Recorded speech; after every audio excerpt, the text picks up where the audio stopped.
श्रीपाद वल्लभ दिगंबरा श्रीपाद वल्लभ दिगंबरा दिगंबरा दिगंबरा श्रीपाद वल्लभ दिगंबरा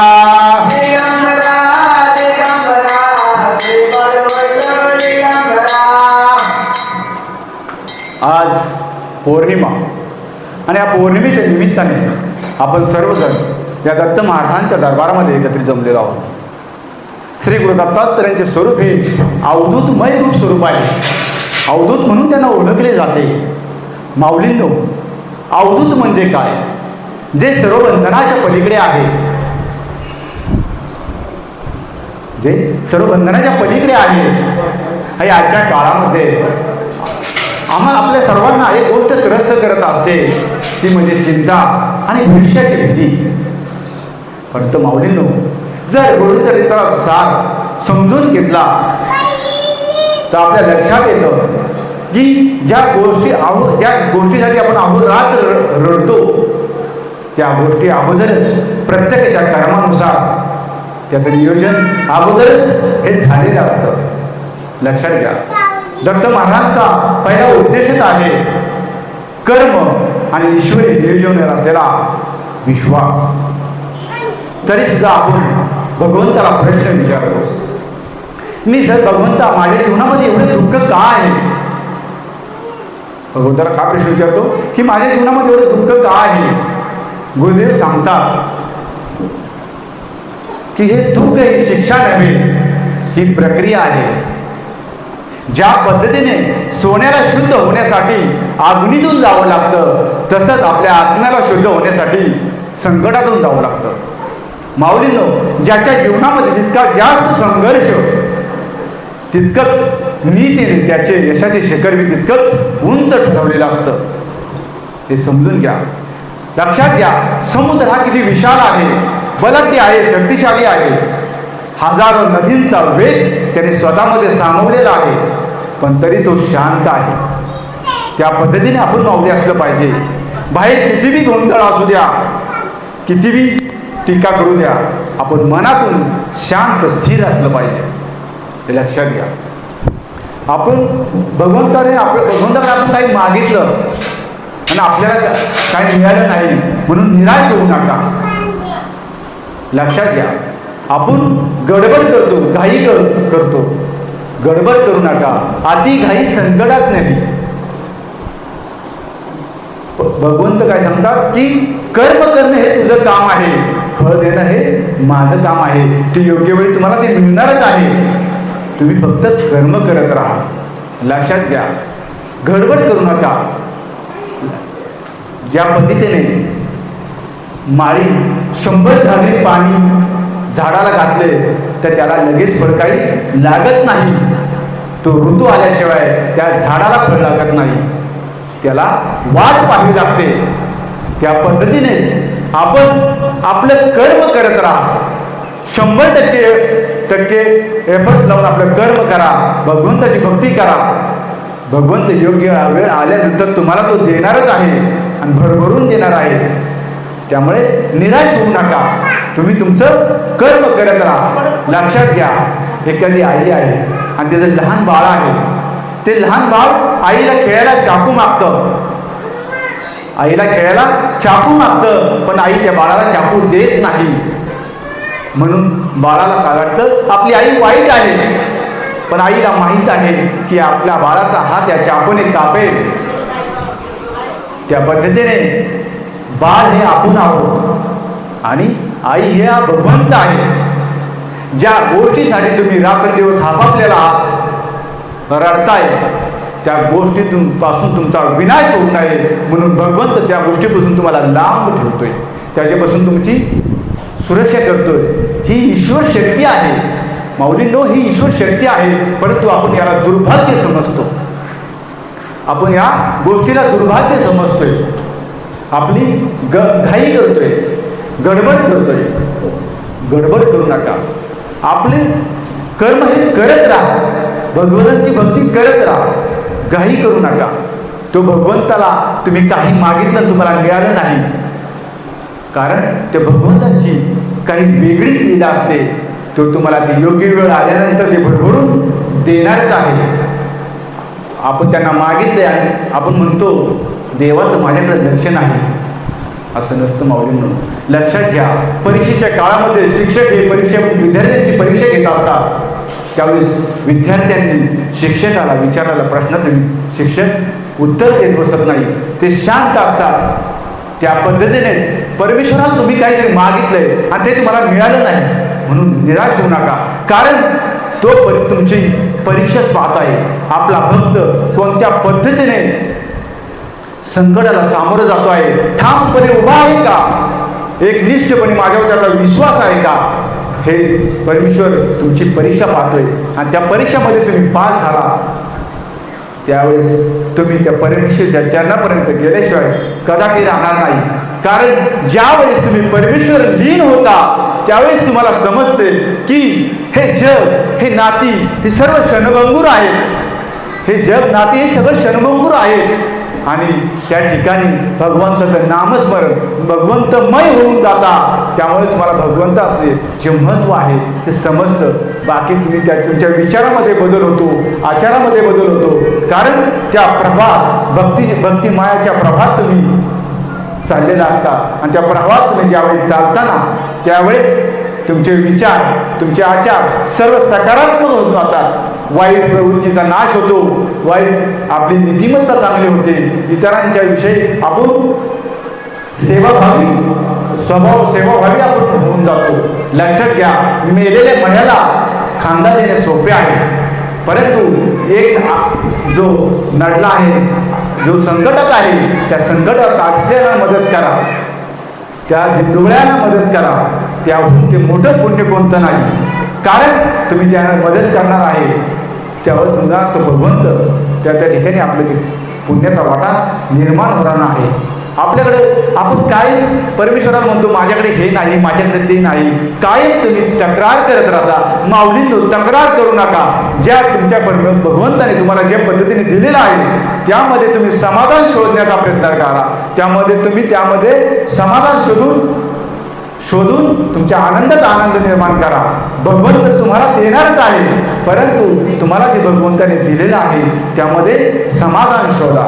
लक्षात घ्या, हे समजून घ्या. आपण हाय आभाळामध्ये ढग आले असतात. सूर्य आपण तक्रार करतो. सूर्य कधी तक्रार करतो का हो? ढग आले म्हणून सूर्य कधी तक्रार करतो का? नाही. त्याचं तो सातत्य ठेवतो. तो त्याच्या सातत्याने तपाने त्या किरणाने ते ढग बाजूला हटवण्याची ताकद ठेवतो. त्या पद्धतीने आपण असलं पाहिजे. सूर्यासारखं असलं पाहिजे. ढग आडवे आले म्हणून तक्रार करत बसत नाही. तक्रार करू नका. तो त्याच्या सातत्याने त्या ढगाला बाजूला हटवण्याची ताकद ठेवतो. त्या पद्धतीने तुम्ही सुद्धा त्या सूर्यासारखं व्हा. का? आपल्याला आलेल्या संकटाला तुम्ही सामोरे जा. आलेल्या संकटाला काय म्हणा, मी तयार आहे, तू तयार आहेस का? माझ्या पाठीमागे माझा भगवंत आहे आणि माझे कर्म आहे, मी तयार आहे. असं आलेल्या संकटाला तुम्ही ठामपणे म्हणा. पहा, तुमच्या जवळ ते संकट कदापि येणार नाही. कारण तुमचा कर्माचा वाटा, पुण्याचा वाटा एवढा बळकट निर्माण झालेला असतो. त्यामुळे ते बाजूला सुद्धा येणार नाही. पण त्या पद्धतीने आपण वागलं पाहिजे, त्या पद्धतीने आपण राहिलं पाहिजे. त्याशिवाय तुमच्या जीवनात आनंद आल्याशिवाय कदापि राहणार नाही. हे लक्षात घ्या. पण माणूस कसं आहे आताच्या काळात? माणूस आपल्या ह्या चाललेल्या नियोजनामध्ये कसा अडथळा निर्माण करतो? समाधानी नाही. तो म्हणतो आपल्या स्वतःचीच मनमानी करत असतो. माणूस हा आताच्या काळामध्ये स्वतःच्याच मनाची मनमानी करतो. ते कसं करतो पहा. एका कथेच्या माध्यमातून समजून सांगतो माऊलींनो. एक शेतकरी असतो. तो खूप कष्टाळू असतो आणि देवाला मानणारा असतो. पण त्याची नेहमी एक तक्रार असते, भगवंत तुला शेतीमधलं काहीच कळत नाही, असा तो भगवंताला नेहमी तक्रार करायचा. एका दिवशी रागामध्ये भगवंताला तो म्हणाला, भगवंत तू हे विश्व चालवत असशील, परंतु तुला शेतीविषयी काहीच माहीत नाही. असा हा भगवंताला तो शेतकरी तक्रार करू लागला. तो म्हणाला, तू ऐनवाडी अवकाळी पाऊस पाडतोस, गारपीट करतोस, आलेलं पीक हाताशी आलेलं तोंडाशी आलेलं पीक आमचं जळून जातं. तुला शेतीमधलं काहीच कळत नाही. तू 1 वर्षासाठी हा निसर्गाचा ताबा तू माझ्याजवळ दे. पहा, मी हा 1 वर्षात माझ्याकडे ताबा दिल्याच्या नंतर मी विक्रमी उत्पादन घेतल्याशिवाय कदापि राहणार नाही, असा हा भगवंताला शेतकरी रागामध्ये म्हणत होता. आणि त्या ठिकाणी आकाशातून शांत वाणी प्रगटली. ठीक आहे, 1 वर्ष होता हा निसर्गाचा ताबा तुझ्या हातामध्ये दिला, अशी भगवंताची वाणी शांतपणे उमटली. हा शेतकरी त्यांनी गव्हाचं बियाणे आणले, शेतामध्ये गेला, गव्हाची पेरणी केली. आणि ज्यावेळेस त्याला पाऊस पाहिजे त्यावेळेस पाऊस पडला, ज्यावेळेस ऊन पाहिजे त्यावेळेस ऊन पाडलं, ज्यावेळेस वारा हवा आहे तेव्हा त्या पद्धतीने शांत पद्धतीने ते वारा होऊ दिला. कारण की निसर्गाचा ताबा भगवंताने या शेतकऱ्याच्या हातामध्ये दिला आहे. आणि हा शेतकरी म्हणू लागला की आता कसं विक्रमी उत्पन्न होत नाही पाहतो. गव्हाचं रोप हे जोमाने शेतामध्ये वाढत होतं, कारण की योग्य पद्धतीने तो आपल्या सर्व योग्य वेळी वारा, ऊन, पाऊस, बिया, खत योग्य पद्धतीने तो त्या रोपांना देत होता. आणि दिल्याच्या नंतर ते रोप जोमाने वाढत होते, शेतामध्ये जोमाने ते रोप वाढत होते. रोप हळूहळू ते काढणीला आलं. एवढं रोप जोराने वाढलं की गव्हाचे शेत डोलू लागलं. गहू हा काढणीला आला. शेतकरी खूप आनंदात होता की त्याला माहीत होतं की यंदा आपल्याला विक्रमी उत्पादन होणार, तेव्हा त्यामुळे खूप आनंदात होता. आणि ते गव्हाचं आलेलं पीक काढण्यासाठी तो शेतामध्ये गेला. त्यांनी पहिली पेंडी काढल्याच्या नंतर जे ओंबी असते ते ओंबी एअर ऑफ बीट त्याने हातामध्ये घेतलं. एअर ऑफ बीट जी ओंबी होती ती पूर्ण ओंबी पोकळ होती, पूर्ण त्या ओंबीमध्ये भुसा होता. ती ओंबी बिलकुल भरलेली नव्हती. दुसरी पेंडी काढली, तिसरी पेंडी काढली, त्या सर्वच गव्हाचं पीक हे पोकळ होतं. तो निराश झाला, रडू लागला शेतकरी आणि जमिनीवर बसला. हे कसं झालं परमेश्वरा? मी सर्व माझ्या योग्य पद्धतीने पाऊस पाडला, योग्य पद्धतीने ऊन दिलं, वारा दिला, योग्य खतपाणी दिलं, तरी असं कसं झालं परमेश्वरा? तो रडू लागला. आकाशातून शांत वाणी उमटली, अरे मानवा, ज्या पद्धतीने तू त्या रोपांना वाऱ्याशी झुडून दिले नाही, कडक उन्हामध्ये रुजून दिलं नाही, वाऱ्यांना झुंजू दिलं नाही, ज्यावेळेस ते वारं सोसाट्याचं वारं वाहत असतं त्यावेळेस ती रोपे जमिनीमध्ये ते आपल्याला वाचवण्यासाठी खोलवर रोवत असतात. आपल्याला वाचवण्याचा प्रयत्न करायचा नसतो, जमिनीमध्ये जी मुळे खोल रोवत असतात. ज्या पद्धतीने कडक ऊन पडतं त्यामुळे त्या कडक उन्हामध्ये त्या किरणांमुळे ते सत्व तयार, ते बी भरत असतं. हे लक्षात घे. तू सर्व योग्य पद्धतीने दिलंस, पण जे हवं आहे ते त्यांना मिळालं नाही. लक्षात घ्या, कोणत्या गोष्टीला संघर्ष केल्याशिवाय कोणती गोष्ट साध्य होत नाही, कोणती गोष्ट सहजासहजी ती मिळत नाही. त्या पद्धतीने ते शेतकऱ्या पद्धतीने आपलं जीवन आहे. आपल्या जीवनामध्ये दुःख आल्याशिवाय दुःखामधून जे आपण संघर्ष निर्माण करतो, जो संघर्ष निर्माण करून आपण भगवंत आपली मुळे ही जमिनीमध्ये खोल रोवत आहे, आपल्याला तयार करत आहे. लक्षात घ्या, हे मर्म हे समजून घ्या. भगवंत आपल्याला त्या शेतकऱ्याच्या त्या गव्हाच्या रोपाप्रमाणे आपल्याला तो तयार करत आहे, जो आपल्या जीवनामध्ये संकट येत आहे, दुःख येत आहे, आणि ते दुःख आपण संघर्ष त्यामध्ये आपण आपली मुळे जमिनीमध्ये खोल रोवतो. तो आपल्याला तयार करत आहे. भगवंत आपल्याला तयार करत आहे, हे लक्षात घ्या. हे मातोबत हे मर्म समजून घ्या. कारण कोणते सोनं हे असतं, सोनं घडवायला घानाचे गाव सोसल्याशिवाय सोनं तयार होत नसतं. त्या पद्धतीने भगवंत आपल्याला ह्या पद्धतीने तयार करतोय. आणि हे संकट येते, दुःख येतात, त्या दुःखाच्या माध्यमातून तो आपल्याला त्यामध्ये आपण निवारण करून तो पुढं कसं जातोय आणि त्या माध्यमातून आपण आपल्या ध्येयाकडे कसं जातोय आणि आपल्याला तो भगवंत तयार करत आहे हे समजून घ्या माध्यमातून. त्यामध्ये आपण आपले कर्म करत राहा, आपण आपलं कर्म करत राहा, परमेश्वराचं नामस्मरण करा, नामस्मरण करा हे लक्षात घ्या. परंतु आपण काय करतोय या जीवनामध्ये ह्या बाह्य संकटांना तोंड देतोय, आपण संकटांना सामोरे जातोय, पण लक्षात घ्या आपल्या दुःखाचं मूळ कारण आपल्या आतमध्येच दडलेलं आहे. आपल्या दुःखाचं मूळ कारण आपल्या आतमध्ये दडलेलं आहे. ह्या संकटांना आपण सामोरं जातोयच. आपल्या आतमध्ये असलेलं आपलं मन आणि आपला अहंकार हे आपलं मूळ कारण आहे दुःखाचं, हे लक्षात घ्या. हे याचं निवारण कसं करायचं ह्या माध्यमातून तुम्हाला ते सांगतो. लक्षात घ्या, ज्या पद्धतीने जो आपली जी बुद्धी आहे, जी आपली बुद्धी जी मालक असायला हवी आहे ना, ती आज सेवक आहे. आणि जे आपलं मन जे सेवक असायला हवं आहे ना, ते आज मालक आहे.